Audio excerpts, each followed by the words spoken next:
Bonjour à tous, merci de nous rejoindre pour l'entretien de France 24. Alors que l'Europe s'interroge sur son modèle de croissance, nous recevons paradoxalement un Américain pour nous parler du vieux continent, mais pas n'importe lequel. Il s'agit en fait de James Kenneth Galbraith. Bonjour.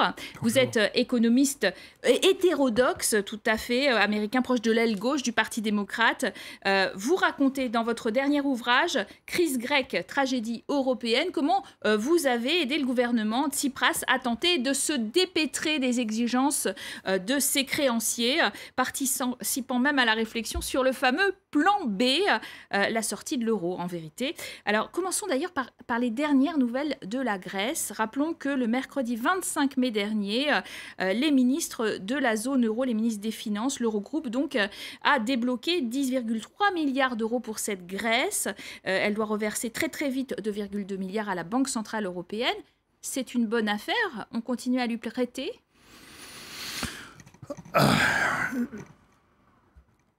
Au moment du ministère de mon ami Yanis Varoufakis, on a essayé surtout de changer les conditions de ce programme dit d'assistance financière.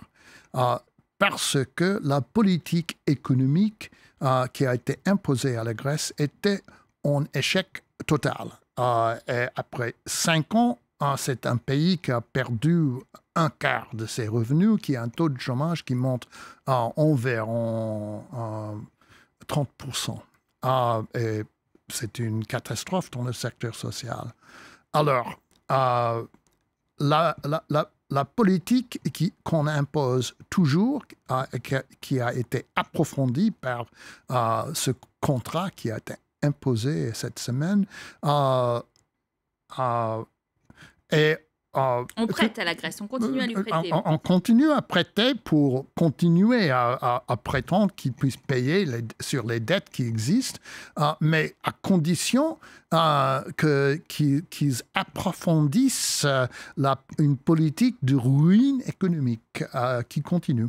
Une politique qui hausse les impôts, qui coupe les pensions et qui privatise les biens d'État pour les mettre dans les mains des étrangers, sans résultat pour une relance de l'économie grecque. Alors, vous dites ça, mais en même temps, Alexis Tsipras, c'est quand même targué, et à juste titre, enfin, c'est prévalu en tout cas d'avoir obtenu l'ouverture des discussions sur le fameux allègement de la dette qui lui tient beaucoup à cœur. Cette dette représente 180% du PIB de la Grèce. Elle est insoutenable, disent les Grecs. Est-ce que ça, finalement, c'est une avancée par rapport aux créanciers? C'est une étape, peut-être, mais il faut voir. Et on dit que les négociations vont continuer jusqu'en 2018. Et je me demande pourquoi est-ce qu'on doit continuer une politique de ruine économique, effectivement, pendant 2 ans, pour attendre un résultat dont on ne sait pas encore la quantité exacte de réduction de dette, ni les effets sur les marchés de crédit. Donc, je pense que c'est une espèce de camouflage sur une situation qui va de mal en pire. Alors, je rappelle quand même que de février à juillet 2015, vous étiez rendu à Athènes pour épauler le gouvernement, en particulier Yanis Varoufakis, que vous connaissez très bien. Et vous racontez d'ailleurs dans votre livre tous ces débats autour des risques, des dangers et aussi de l'opportunité d'une sortie de l'euro. Et si c'était à refaire, vous la referiez, le Grexit, la sortie de l'euro, c'est ce qu'il fallait faire? À l'époque, j'avais la responsabilité de faire une espèce de bilan des dangers, des problèmes, des défis auxquels il faudrait faire face si le gouvernement grec se trouvait obligé de sortir de l'euro dans une situation de confrontation entre le gouvernement et ses créanciers. Et on estimait que ce serait très difficile. je n'ai pas été dans une position de conseiller le gouvernement de faire ou de ne pas faire, ne pas prendre cette décision. Mais je ne me mettrai maintenant non plus dans cette position. Parce qu'on aurait pu instaurer un contrôle des capitaux, c'est ce que disent mais certains économistes. Le contrôle des capitaux, ça a été fait sur les ordres de la Banque centrale européenne, et ça continue maintenant. Donc c'était faisable, vous dites, la sortie de l'euro? Je crois que ce serait beaucoup plus faisable maintenant qu'il y a un an pour des raisons techniques et surtout parce qu'on a un sentiment, une connaissance meilleure des conditions. Mais ce ne sera pas la Grèce qui va prendre cette décision, ni maintenant, ni d'ici 6 mois, je pense. Mais je crois que la possibilité qu'un pays quelconque sorte de l'euro existe maintenant et ça ouvre une nécessité de reconsidérer le système monétaire européen pour arriver à une solution qui soit plus flexible. Pourquoi vous dites que ça ne sera pas la Grèce? Vous ne faites pas confiance à Alexis Tsipras? Vous dites finalement il est passé de la gauche radicale à ce gouvernement, après référendum d'ailleurs, à ce gouvernement où il n'a plus de contestataires. Il est peut-être beaucoup plus à l'aise, d'ailleurs, électoralement pour faire passer ce qu'il souhaite. Mais il n'a plus le désir d'aller à l'affrontement, c'est ça? Non. Maintenant, c'est devenu effectivement une administration coloniale.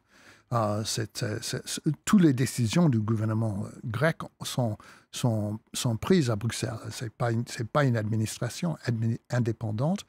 Ils essaient de faire ce qu'il faut faire pour ce qu'ils peuvent faire pour améliorer la situation, mais pour finir, c'est la Commission et la Banque centrale européenne, le Fonds monétaire international qui disent ce qu'il faut faire, et c'est eux qui se mettent en accord. Et pour ça, ils reçoivent suffisamment d'euros pour pouvoir continuer à payer leurs dettes et leurs obligations intérieures.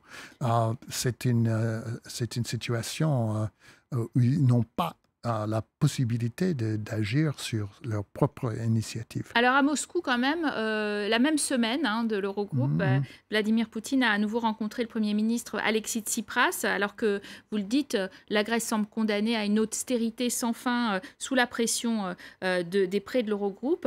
Est-ce que jouer la carte russe, ça serait une bonne idée selon vous? Il n'y a pas de carte russe. Il n'y a jamais eu une carte russe. Il y en avait quelques-uns dans le gouvernement d'il y a un an qui ont considéré cette possibilité, mais je suis très certain que le gouvernement de la Russie ne voulait pas s'entremêler dans les affaires de l'Europe ou de l'OTAN. Alors, un mouvement populaire qui était d'abord hétéroclite, qui s'est transformé en grand parti politique, qui est accédé au pouvoir dans un temps record, on l'a vu en Grèce. Vous êtes déçu du résultat. Vous pensez que ça peut avoir lieu ailleurs, une prise de pouvoir également de ces partis qu'on voit émerger? On pense à Podemos en Espagne, on pense à d'autres expériences au Portugal. En Espagne, maintenant, on va avoir des élections d'ici un mois. Avec une gauche unie, Podemos unie. Et au Portugal, maintenant, on a une coalition de gauche qui est au pouvoir, qui prend des petits pas, qui n'est pas très indépendant, mais quand même, ce n'est pas le gouvernement qui existait il y a une année. Il y a aussi en Italie un durcissement léger de la politique italienne envers l'Europe. Et je crois que c'est en fonction d'une tendance parmi les peuples de ces pays-là de résister encore à l'austérité et au diktat. En sortant de l'euro, forcément? Non, pas forcément, mais d'abord pour essayer de trouver un certain marge de manœuvre, des solutions pratiques aux problèmes économiques qui ne soient pas, comme je disais, dictés par une idéologie complètement inutile et pour finir destructive. Alors, après le Grexit, dont vous avez beaucoup discuté en effet en Grèce, la sortie de l'euro, eh bien, on parle maintenant beaucoup du Brexit, c'est-à-dire la sortie du Royaume-Uni de l'Union européenne avec un référendum attendu le 23 juin. Est-ce que cette autre sortie ferait du bien aux 28, peut-être devenus 27? Je crois que non. En fait, ce serait pour encourager des forces un peu xénophobiques en Europe et pour... Barack Obama est venu dire qu'il n'était pas pour, que le Brexit, ce n'était pas une bonne idée. Je suis très conscient que cela a eu des résultats un peu ambigus. Je ne crois pas que les électeurs anglais vont voter sur les conseils d'un président américain. Mais c'est leur décision, mais j'espère aussi qu'ils décident pour l'instant de rester dans l'Union européenne. Mais je vous signale, c'est une question assez différente que la question de l'euro. Et je considère que pour sauver le projet européen et l'Union européenne, qui est un projet très valable et très important, qu'il faudrait changer éventuellement le système monétaire.